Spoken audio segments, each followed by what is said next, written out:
Noon, sikat si Colton Briggs sa kanyang nakaraan bilang isang maalamat na hitman, ngunit nabago ng malaki ang kanyang buhay sa ilalim ng impluwensya ng kanyang asawa na si Ruth. Isa na siya ngayong lalaki na dedikado sa kanyang pamilya at merong simpleng pamumuhay. Nagmamay-ari siya ng isang general store, at meron ding maliit na sakahan, habang pinapalaki ang kanyang 12 taong gulang na anak na babae na si Brooke. Isang umaga, hiniling ni Ruth kay Colton na ihatid ang kanyang anak sa paaralan, dahil marami siyang gawain na dapat asikasuhin. Noong una, tumanggi si Colton, at sinabi na hindi trabaho ng mga lalaki na dalhin ang kanilang anak sa paaralan, ngunit iginiit ni Ruth na makabubuti para sa kanilang dalawa na magkaroon ng maraming oras na magkasama. Nang wala ng ibang choice, pumayag na si Colton at nagpaalam na sa kanyang asawa, hindi alam na ito na ang huling pagkikita nila. Habang nasa daan, hiniling ni Brooke na huminto sila at bumalik para sumakay sa kabayo, ngunit tumanggi si Colton at sinabing wala na silang oras para bumalik pa. Pagdating sa paaralan, natuklasan nilang nakansela ang klase dahil may sakit ang guro. Nagpasya si Colton na pauwiin ang kanyang anak ng mag-isa, ngunit ipinaalala ni Brooke na hindi ito papayagan ng kanyang ina, kaya nagpasya siyang isama siya sa kanyang tindahan. Habang nagtatrabaho, isang customer na nagngangalang Jeffrey, na kilala sa kanyang pagiging madaldal, ang pumasok sa tindahan. Sinubukan ni Colton na itago ang kanyang pagkainis, at tinanong si Jeffrey kung ano ang gusto niya. Was there something you needed from the store? Pagkatapos ng maikling pag-uusap, humingi si Jeffrey ng isang bag ng harina, at umakyat si Colton para kunin ito. Sa panahong yun, hindi napigilan ni Jeffrey ang tentasyon at sinubukang magnakaw ng ilang jelly beans. Lingid sa kaalaman niya, pinapanood pala siya ng batang si Brooke. Nang ma-realize na nahuli siya, ibinalik niya ang candy at sinabihan si Brooke na isikreto ito sa kanyang ama. Nang mapahiya, agad siyang umalis sa tindahan. Hindi nagtagal, sinabi ni Brooke kay Colton ang kanyang nakita, at binanggit ang dumi na iniwan ni Jeffrey bilang ebidensya. Habang nasa tindahan sina Colton at Brooke, nabasag ang katahimikan sa bukid.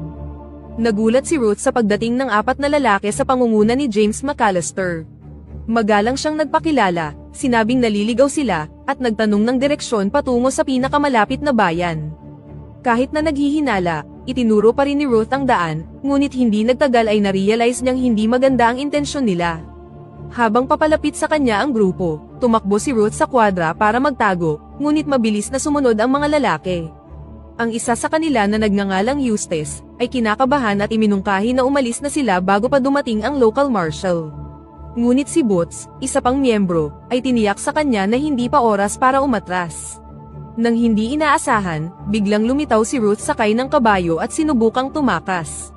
Mabilis namang nag-react si James, binaril ang hayop, dahilan para matumba ang babae sa lupa. Dahil dito, nahuli siya ng mga lalaki. Sa panahong yun, napansin ni James ang isang saddle na may markang Colton Briggs. Tinanong niya si Ruth kung asawa niya ang lalaking ito, at kinumpirma ni Eustace na kilala niya ang apelyido. Sa sandaling yun, naintindihan ng tatlo na napakawalan nila ang tunay na demonyo, ngunit iginiit ni James na hindi siya natatakot at meron siyang utang na dapat niyang singilin. Kalaunan, nang umuwi sina Colton at Brooke, nakita nila ang property na napapalibutan ng mga estranghero. Lumapit sa kanila si Marshal Frank Jarrett, at nagulat nang matuklasang may pamilya na pala ang dating kinatatakutang hitman. Malungkot niyang inihatid ang masamang balita, at sinabing namatay si Ruth sa kamay ng ilang masamang lalaki. Habang nagdadalamhati, mag-isang tumayo si Colton sa libingan at tumangging magpatulong sa paglibing sa kanyang asawa. Sa sandaling yun, sinubukan ni Jarrett na aliwin ang batang si Brooke. Sinabi niya sa kanya na kilala niya si Colton noon, at inilarawan siya bilang ang pinakamalupit na hitman na nabuhay kailanman, ngunit mabilis na idinagdag na si Ruth ang dahilan kung bakit siya naging isang mabuting tao. Ibinunyag ni Brooke na hindi pa niya nakikita ang kanyang ama na humawak ng baril, at tinanong ang marshal kung maaari pa rin siyang maging isang mabuting tao kahit wala na ang kanyang ina. Ang katanungang ito ay hindi nasagot ni Jarrett. Pagkatapos ng libing, bumalik si Colton sa libingan upang magpaalam. Ilang sandali pa, muli siyang nilapitan ni Jarrett at pinayuhan siyang huwag hayaan si Brooke na makita ang eksena sa loob ng kwadra. Tinanong ni Colton ang mga pangalan ng mga responsable sa krimen at kung anong kapalaran ang naghihintay sa kanya ngayon. Tumanggi si Jarrett na ibigay ang mga pangalan, at sinabing mas ligtas ang mundo na wala ang lumang Colton Briggs. Gayunpaman, iginiit ni Colton na kailangan pa rin ng kanyang anak ang isang ama, nangakong hahanapin ang mga salarin at dadalhin sila sa hustisya. Pagkaalis ng lahat, mag-isang pumasok si Colton sa kwadra at nakakita ng dugo ang handprint sa saddle ni Ruth. Habang sinusundan ang bakas, natuklasan niya ang isang mas nakakagambalang bagay. Nakasulat sa dugo sa dingding ang mga salitang, "I owe you more." Nang gabing yun, nang mabalot ng mga nakakalitong emosyon, binuksan ni Colton ang isang box at kinuha ang kanyang lumang baril. Umupo siya habang nagmumuni-muni, at habang nasa kalagitnaan ng pagdadalamhati, itinutok niya ang baril sa natutulog niyang anak. Sa sandaling yun, bumangon si Brooke sa kama at sinabi na hindi matutuwa si Ruth kung tinututukan niya siya ng baril. Agad na ibinaba ni Colton ang baril, at muling bumalik sa pagtulog ang bata. Hindi nagtagal, ginising ni Colton si Brooke at sinabihan siyang maghanda dahil aalis sila. Bago umalis sa bukid, sinunog ni Colton ang bahay at ang kwadra. Kinaumagahan, habang naglalakbay, tinanong ni Brooke ang kanyang ama kung bakit niya sinira ang bahay at ang buong property. Matatag na sumagot si Colton na hindi na sila babalik, ngunit nangako siya na kapag natapos na ang lahat, bubuo siya ng bagong buhay para sa kanila at papalitan ang mga nawala sa sunog. Tahimik namang tumugon ang bata sa pamamagitan ng pagsabing, maliban kay Mommy. Kalaunan, habang nagpapahinga, ipinaliwanag ni Colton kay Brooke kung ano ang magiging routine nila mula ngayon, kung saan kakain at matutulog sila sa loob ng 30 minuto tuwing 4 na oras. Nang marinig ito, nagprotesta si Brooke at sinabi na sa ganitong paraan ay makakalayo na ang mga killer. Gayunpaman, naging prangka si Colton at ipinaalam na walang saysay ang kanilang ginagawa kung darating silang nanghihina sa likod ng kabayo. Samantala, habang nag-iimbestiga, nagtataka si Marshal Jarrett kung bakit hindi nagpakita ng anumang emosyon si Brooke matapos mawala ang kanyang ina. Ang kanyang deputy na si Mark, ay iminungkahi na marahil ay nabigla siya o baka hindi niya palubos na nauunawaan ang nangyari. Nang hindi inaasahan, bigla silang tinambangan ng grupo ni James mula sa burol, naniniwalang kasama si Colton sa caravan, at napatay ang ilang inosenteng deputy sa proseso. Sa sobrang galit, inutusan ni James ang kanyang mga kasabwat na mag-focus at nang hindi makita si Colton, nagpasya na silang umatras. Samantala, ginising ni Colton si Brooke sa kalagitnaan ng gabi. Ipinaliwanag niya na nakarinig siya ng mga putok ng baril sa burol mga 10 minuto na ang nakakalipas.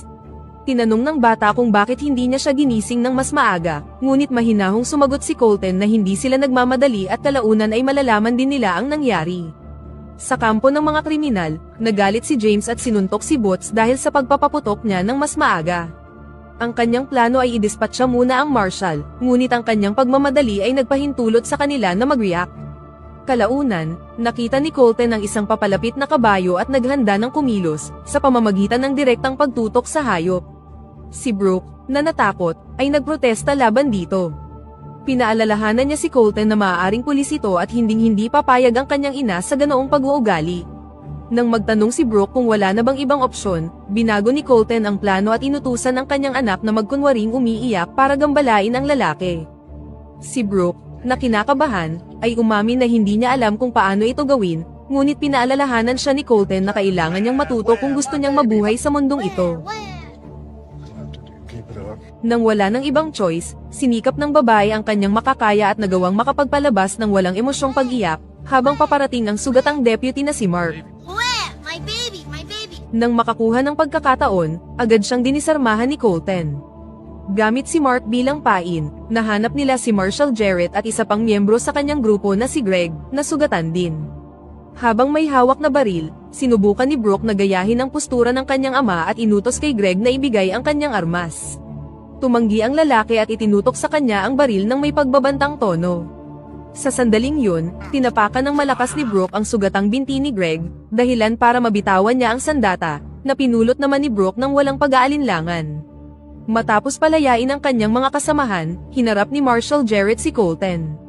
Ipinahayag niya ang kanyang pakikiramay ngunit nagbabala siya na ang pagbabanta o pag-atake sa US Marshal ay isang seryosong bagay. Bilang tugon, ipinaalala sa kanila ni Colton na itinago ni Jarrett ang mga pangalan ng mga responsable sa pagpatay sa kanyang asawa. Sa pagharap sa tensyon, mas lalo pang idiniin ni Colton si Mark, na halos tinotorture na siya hanggang sa mapilit niya si Jarrett na sabihin ang totoo. Sa huli, sumuko na ang marshal at sinabi na ang mga pangalan. Ang pinuno ng mga killer ay si James McAllister, kasama ang 3 pang lalaki. Merong usap-usapan na pinangakuan ni James ang kanyang mga tauhan ng malaking gantimpala na nakatago sa isang safe, kapag nakalaya sila sa Powell County Jail. Naglalakbay ngayon ang grupo patungo sa Colorado, para hanapin ang isang babae sa lungsod ng Santa Rosa.